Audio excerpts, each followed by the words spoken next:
Hello student, আজি আমি হাইকোৰ্টৰ PYQ কৰি আছিলো। হাইকোৰ্টৰ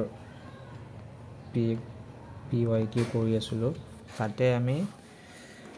2018 চনত যোনটো হাইকোৰ্টৰ JAA পোষ্টৰ মানে পৰীক্ষাটো হৈ গৈছিলে হেতুৰ ম্যাথছ পাৰ্টত অহা কোৱেশ্চনখিনি আমি ডিসকাস কৰিম। তো আমি এটা ভিডিওটো লৈ আগবাঢ়িছো। তো এই প্ৰথম কোৱেশ্চনটো দিছে তোমাৰ missing number series. Missing number series. তো এটো পৰা কি গম পালো যে মিসিং নাম্বাৰ সিৰিজ তো এটা ইম্পৰ্টেন্ট টপিক হৈ পৰিব আমাৰ ইয়াৰ কাৰণে। বুজি পালো। এতিয়া এই কোৱেশ্চনটো যদি চাও 5 আছে 8 আছে 13 আছে 11 14 and 19 তো যদি there is a small gap between the number তেতিয়া হলে আমি চাম ডিফারেন্স তো কিমান আছে তাহাতৰ মাজত। তো এটো ডিফারেন্স +3 এটো ডিফারেন্স +5 এটো ডিফারেন্স -2 এটো ডিফারেন্স again plus এটো ডিফারেন্স +5 তো +3 +5 -2 আকৌ সিমিলারলি +3 +5 দেন হ'ব -2 তো 19 পৰা 2 গলে 17 তো option B is the correct option হল। এতিয়া সেকেন্ড কোৱেশ্চন লৈ গৈছো। সেকেন্ড কোৱেশ্চন তো একে মানে আমি এখিনি প্ৰশ্নৰ পৰা এটোই গম পালো যে নাম্বাৰ সিস্টেমটো পৰা বহুত কোৱেশ্চন আহি আছে। এই যোনটো নাম্বাৰ সিস্টেম টপিক ন নাম্বাৰ সিৰিজ টপিকটো তো হেতু পৰা বহুত কোৱেশ্চন আহি আছে। এতিয়া এই কোৱেশ্চনটো লৈ চাও। এই কোৱেশ্চনটো কেনেকৈ হৈছে এটো চালে এনেকৈ গম পাম যে কি কি দিয়া আছে।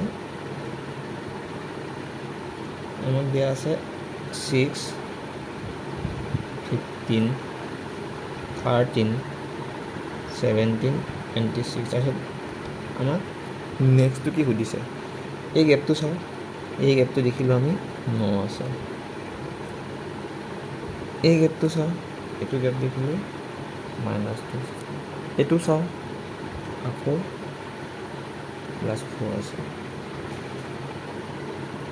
4 আছে। এটো যদি চাও আকৌ 9 আছে। তাই নেক্সট চালে obviously এটো -2 হ'ব লাগিব মানে +9 -2 +4 আকৌ +9 -2 +4 তো 26 ৰ লগত যদি -2 বিয়োগ কৰা হয় এনসাৰ হ'ব 24 হল। বুজি পালো। এটা নেক্সট কোৱেশ্চন এই কোৱেশ্চনটো কৰা মানে বহুত কেটা মানে কনসেপ্ট আছে। তুমি হয়তো এনেকৈ কৰিব পাৰো যে 21 আছে 3 আছে 24 6 30 এটা চোৱা 21 হ'ব লাগিলে 3 লগত কি পূৰণ কৰিব লাগিব 7 24 হ'ব লাগিলে 3 লগত কি 6 লগত কি কৰিব লাগিব 4 তো 30 হ'বলৈ হলে কিহৰ লগত কি পূৰণ কৰিব লাগিব ওপৰ দিয়া এটা হয় হেতু এটা কনসেপ্ট আছে কিন্তু হেতু কনসেপ্টটো ইমান মানে প্ৰফিটেবল নহব কাৰণ কিয় যদি আমি অপশনটো 3 ধৰো 3 ধৰিলে যদি এটা যদি 3 ধৰো 3 লগত 10 কৰিলে 30 হ'ব। কিন্তু কথাটো হ'ল যদি আমি 3 নধৰি কেনে 5ও ধৰো 5 ধৰিলে তো তোমাৰ 6 পূৰণ কৰিলে 30 হ'ব হল নহয়। এই দুটাটো নহয় কোনো পদ্ধতি 4 and 3 টো নহয় হলে হ'ব 3 and 5 হল নহয়। ডাউট এতিয়া কেনে কি কনসেপ্ট লগাবা এনি আইডিয়া কি কনসেপ্ট লগাব পাৰিম আমি এটো ডিসকাস কৰি গম পাম যে ইয়াত হয়তো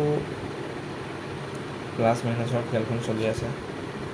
নহয়তো পূৰণ হৰণৰ খেলখন চলি আছে। তেনেকৈ কৰিলেহে আমাৰ এইটো বস্তুটো মানে ওলাব বুজি পাইছোঁ এতিয়া আকৌ এবাৰ ট্ৰাই কৰি চাওঁ তেতিয়াহ'লে এই দুটাটো নহয় এই প্ৰথমৰ দুটাটো নহয় মানে শেষৰ দুটাটো নহয় হ'লে এই প্ৰথমৰ দুটাই হ'ব অবভিয়াছলি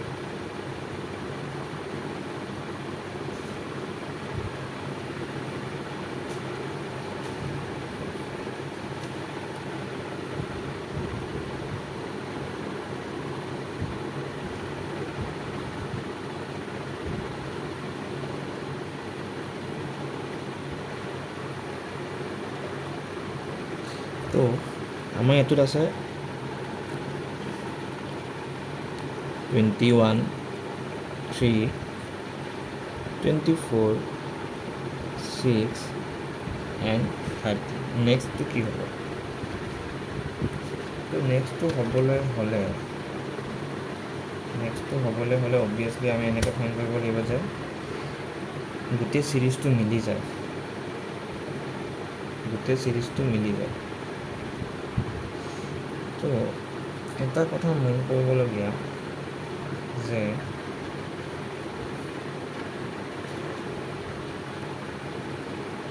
এইটো চাওক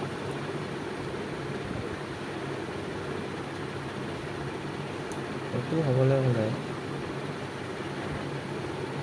এইটো মাইনাছ কৰিলে 3 হ'ল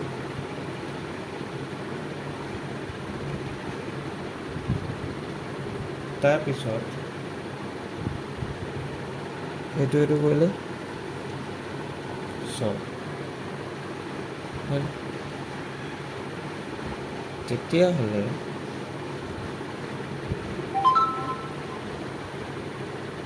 তেতিয়াহ'লে আমি কি কৰিব পাৰোঁ ইহঁত দুটাৰ মাইনাছটো হৈছে 3 আৰু ইহঁত দুটাৰ হৈছে 6 তো ইয়াত কি বহিব পাৰে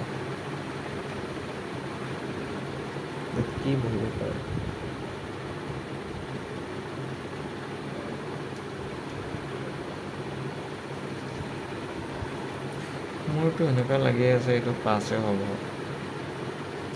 5 হ'লে এইটো তোমাৰ 5ৰে পূৰণ কৰিলে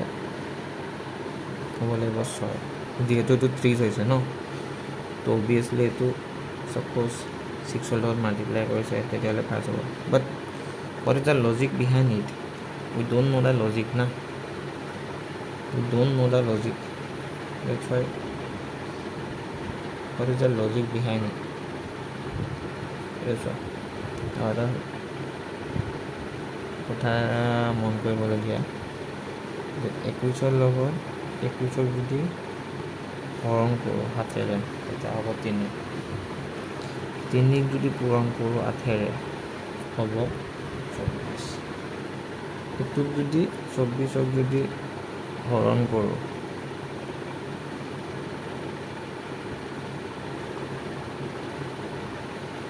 4ৰে হ'ব 6ক যদি আকৌ মাল্টিপ্লাই কৰোঁ হ'ব 30 ঠিক তেনেদৰে এই 30টোক যদি হৰণ কৰোঁ 6ৰ লগত এনচাৰ হ'ব 5 মোৰ মতে এইটো লজিক চলি আছে তো মোৰ মতে লাগিছে option B is the correct option হ'ল বুজি পাইছোঁ এইখিনিলৈকে যিখিনি বুজালোঁ বুজি পাইছোঁ এই কুৱেশ্যনটো এই কুৱেশ্যনটো কিছু ডাউট আছে এইটো কুৱেশ্যন এই কুৱেশ্যনটোত কিছু ডাউট আছে কুৱেশ্যনটো অকণমান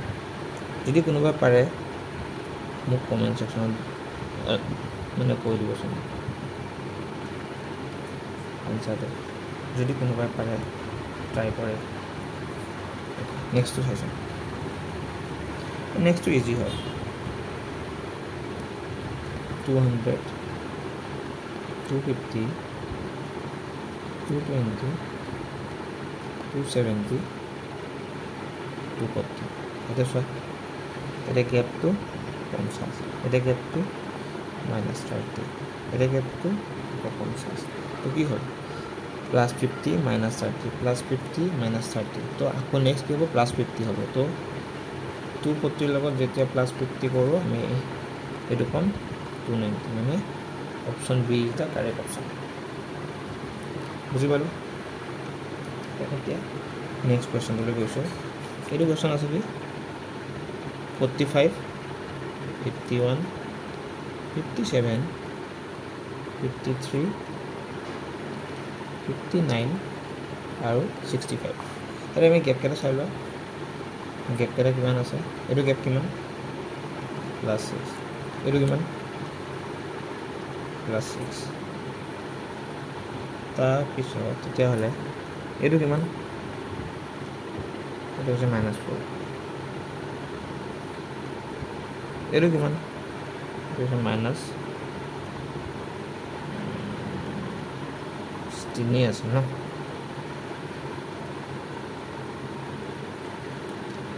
এইটো হ'ব -6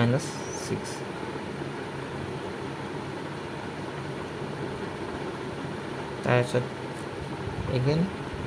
+6 তো নেক্সট কি হ'ব এগেইন আকৌ +6 হ'ব মানে +6 +6 -4 -6 আকৌ +6 আকৌ +6 দিছ ইজ দ্য লজিক তো এইটো হ'লে 65 লগত +6 হ'লে 71 is the correct option next নাম্বাৰটো find the number of divisor of 140 এতিয়া ডিভিজৰ মানে কি ডিভিজৰ মানে হৈছে 1420 কিহেৰে হৰণ কৰিব পাৰি তো 1420 কিহেৰে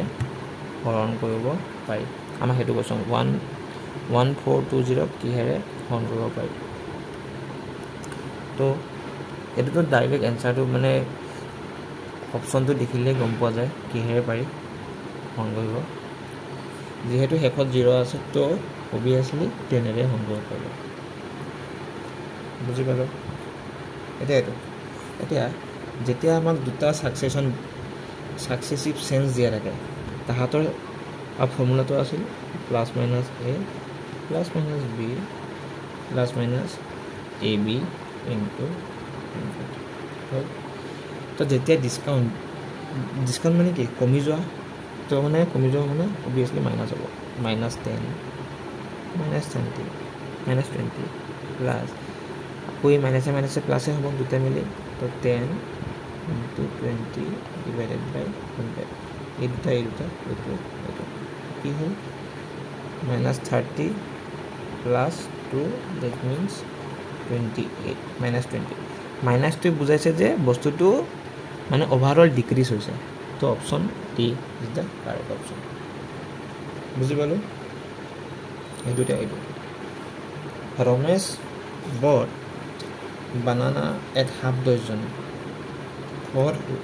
₹1 মানে 6টা কল কিনে 1 টকা তেতিয়াহ'লে এটা কল কিনিব কিমান 1/6 তাৰপিছত কৈছে কিমান তাৰ প্ৰফিট পাৰ্চেণ্ট আছে 20% মানে কি 1/5 মানে কি 5 টকাৰ বস্তুটো 1 টকা লাভ কৰি 6 টকাত বিক্ৰী কৰিছে এই কনচেপ্টটো মই তোমালোকক যেতিয়া মই ডিটেইলছ ভিডিঅ' বনাম মই তাত বুজাই দিম এইটো কেনেকৈ আহে এতিয়া কাৰণে বুজি লোৱা এই 5 টকাটো হৈছে কষ্ট প্ৰাইচ 1 টকাটো হৈছে প্ৰফিট পাৰ্চেণ্ট তো 5 টকাৰ বস্তুটো 1 টকা লাভ কৰি 6 টকাত বিক্ৰী কৰিছে হ'ল এইখিনি তো এই 5টোৰ ভেলুটো হৈছে 5 ইউনিটৰ ভেলুটো হৈছে 1/6 তো 1 ইউনিটৰ ভেলুটো হ'ব 5/6 তো 6 ইউনিটৰ হ'ব 6 এটা পূৰণ কৰি দিব লাগিব অবভিয়াছলি তো এই 6 কাটা গ'লে 5 থাকিলে মানে how many for a rupees should he sell to মানে 20% প্ৰফিট গেইন হ'বলৈ সি 5টা কল বিক্ৰী কৰিব লাগিব বুজি পালোঁ এইখিনিলৈকে অ'কে তো নেক্সট কুৱেশ্যন এই কুৱেশ্যনটো মই তোমালোকক কালি বুজাই দিম এইটো কুৱেশ্যন কালি বুজাই দিম তো তাৰ আগতে এইটো কোৱেশ্যন চাই লওঁ Ram is 2 years older than Sam who is twice as old as Rahim okay কোন মানুহ আছে Ram Shyam and Rahim এতিয়া যদি ৰহিমৰ x হয় তেতিয়াহ'লে শ্যামৰ কিমান হ'ব twice x হ'ব is twice as old okay তাৰপিছত চামৰ কিমান হ'ব twice x plus 2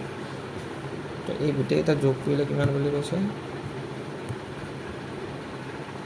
তো হ'ব 5x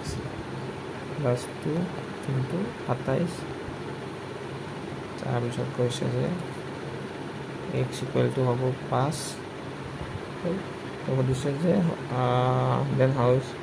how old is the sum কিমান আছিলে twice x মানে কিমান হ'ব 5 into 2 which is 10 so option D is the correct option বুজি পালো লাষ্ট কোৱেশ্যন এটা আছে তো কোৱেশ্যনটো কৈছে যে Ram and her mother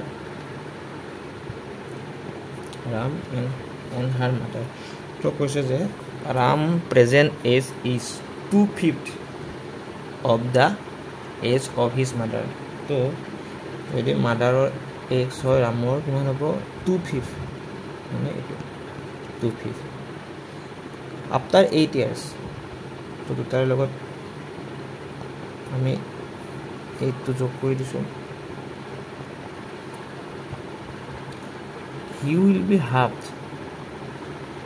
okay of the age of his mother যদি ইয়াৰ মাকৰ 1 বছৰ হয় ইয়াৰ হাফ হ'ব হ'ল তো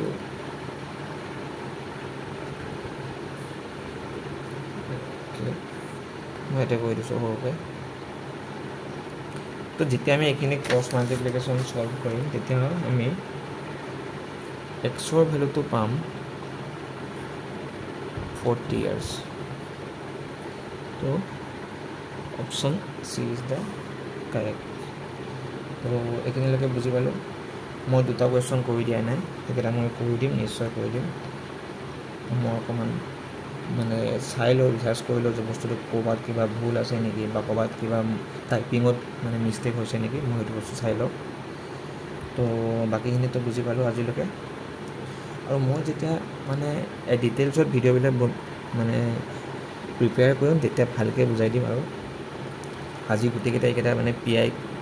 PYQ আছিলে তো PYQ এনেকৈ মানে এভৰি ডে মানে যোৱা মানে তোমাৰ প্ৰিভিয়াছ হৈ যোৱা কুৱেশ্যনবিলাকৰ PYQ বিলাক আমি মানে আনি থাকিম সদায় অ'কে বুজিছোঁ অ'কে থেংক ইউ আজিলৈ আমি নেক্সট ক্লাছত লগ পাম অ'কে থেংক ইউ